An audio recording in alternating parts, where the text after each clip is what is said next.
మదనపల్లిలో ఆర్డీఓ కార్యాలయం కాలిపోతుంది. ఎందుకు కాలింది గాడ్ నోస్. కాలితే ఒక చోట 2 సార్లు రివ్యూని తీసుకున్నాడు. హుటాహుటిన డీజీపీని సిఐడి చీఫ్ను నేరుగా హెలికాప్టర్ ఇచ్చినే మదనపల్లికి పంపించినాడు. ఏదేదో అక్కడ జరుగుతూ ఉన్నట్టుగా టీవీలలో స్క్రోలింగ్లు వాళ్ళంతా ఈనాడు ఆంధ్రజ్యోతి TV5లో ఏమేమో జరిగిపోయినట్టుగా పెద్దిరెడ్డి రామచంద్రారెడ్డి కాల్పిచ్చేసినాడని, మిథున్ రెడ్డి చేసేసినాడని ఏమేమో రాసినాడు. అసలు నాకు ఆశ్చర్యం అనిపించింది నిజంగా చూస్తే.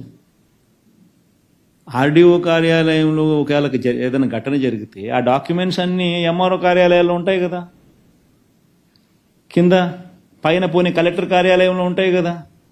ఆర్డీఓ కింద ఎంఆర్ఓ ఉంది, ఆర్డీఓ పైన కలెక్టర్ కార్యాలయం ఉంది. ఇక్కడ ఏదైనా జరిగితే ఇక్కడ ఉంటాయి డాక్యుమెంట్స్, లేకపోతే ఇక్కడ ఉంటాయి. ఇక్కడ ఒక్క చోటే కాదు, సీసీఎల్ఏలో కూడా ఉంటాయి డాక్యుమెంట్స్ అన్నీ. సీసీఎల్ఏలో కూడా డాక్యుమెంట్స్ అన్నీ ఉంటాయి. సీసీఎల్ఏలో కూడా వదిలేసాయి, ఆన్లైన్లో ఉంటాయి.